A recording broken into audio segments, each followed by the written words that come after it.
Ladies and gentle gamers, welcome back to To Be Determined. The final item has finally been found, so I'm basically just re-uploading the whole video in case you missed the first couple of items. But if you're just here for the last item, the timestamp for that should be down below, or I'll pop it up on the screen right now. But basically, I'm going to show how to get all of the items from the April Fool's event, the Honk and Seek adventure. So without further ado, let's jump straight into it. Just a heads up, by the way, this item hunt is kind of just for fun. There's not really any reason in general to do it unless you just want to.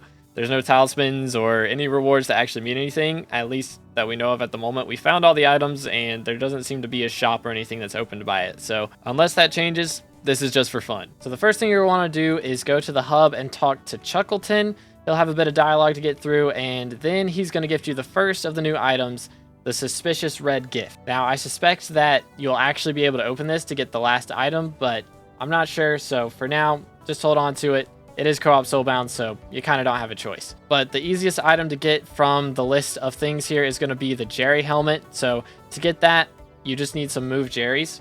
So just go to your private island and then find your Jerry, because it may be a little hard. He walks around now because of the April Fool's update. So just find him, click move Jerry, and you'll get this move Jerry spawn egg. Same thing you use for Jerry pets and aspect of the Jerry. Just throw it in a chest and then click him again. Get another one, throw that one also in a chest until you have 5 of them. And then you'll just go to the hub. Make sure to go to the hub. For some people, it works now, but for me, it was bugged at least when the update came out.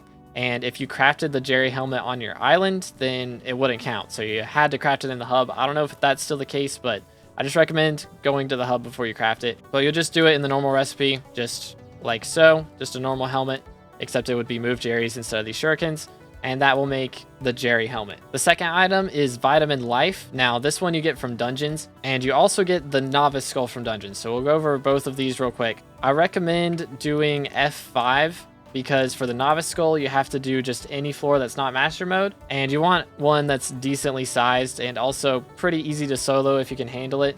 If you need to get a squad for it, then you can do a lower floor, but I recommend doing F5 because it has a lot of mobs, and to get the Vitamin Life, you need to kill these mobs that have the healthy name. So this one has healing, that's a zombie soldier with healing, but this soldier has healthy, so it's a healthy skeleton soldier.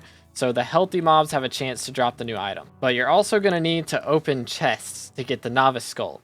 So the Novice Skull is just like a Master Skull, but from regular floors. So it doesn't actually show up in the chests. It'll show up after you open one. So you can open a chest, and then it has a chance to be dropped. Now, a lot of these new items you're going to notice are kind of RNG based. So it may take you a few hours to get a single one of them. And right now, we don't even know if there's any rewards. At the moment, the last item still hasn't been found, but if it's not like a talisman or something that's actually good to go for, then this whole update has kind of just been for fun or to mess with us. Because all these items aren't actually useful. None of them give SkyBlock XP, none of them help you with any grinds or anything. So unless this last item is really good, at the moment doing the April Fool's event doesn't really get you anything. But I imagine the last item is going to be pretty good, so that's why I'm going ahead and making this guide, and why I've already gone ahead and got all these items. But let's move on to the next ones. Next up is the Warden Art. You just get this from killing T1 Revs.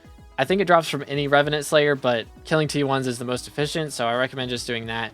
Won't take long at all. And then there's the Snow Union. You actually get this one from opening in normal red gifts. So for some people it can take a while, but for me, I was able to get it in about half a stack, so I had some left over. It can drop from any type of gift, but the red gifts is the most efficient. It's more likely to drop from those, and it's probably going to cost you less in the long run. Plus, it's faster, so I recommend spending some money on red gifts if you want to get this item. Then there's the red belt, which is pretty simple. Just start any challenge at the dojo, jump in the lava immediately, and you should get it. The Ragnarok is an RNG drop from killing Crimson Isle mini bosses, so it has a chance to drop from killing any of them. I recommend doing the general route of Blade Soul, Mage Outlaw, Barb Duke, and just keep grinding those in a circle until you drop the Ragnarok. But while you're going for those in between them spawning, you can also go for the Blaze Tech Ham. It's rarely dropped from killing any mobs on the Crimson Isle, so you can drop it from the Wither Skeletons, the Wither Specters, the Flaming Spiders, anything, and it has a chance to drop this. Then there is the Noisy Pearl and the Fudge Mint Core. So the Noisy Pearl is dropped from killing any Enderman on the End Island, and the Fudge Mint Core is dropped rarely from Enderman Slayer bosses, so just doing T1 E-Mans running around with your magic setup is probably the best way to do it, but you can do T4s if you really want to. And as far as the Noisy Pro goes, it does drop from any Enderman. I dropped one from a Voidling Extremist earlier, so it doesn't have to be just the ones that say Enderman as their name. It can be Voidling Extremists, Voidling Fanatics. I imagine Zealots and Bruiser Zealots also work, so you should be able to go crazy on any of the Endermen and drop this. And then again, we have the final item, an extremely difficult item for you to find. Okay, so I'm recording this like 4 days later. The last item was just found, and you will need a lot of the previous items for this. First off, you're going to need the Jerry helmet. I don't think it needs to have anything special done to it, just a Jerry helmet, the Warden art, and at least one Fudgment core. So we're going to pop on the Jerry helmet, and then I need to get my hands on a item display. So we're just going to grab some sticks and a little bit of leather. Boom, boom.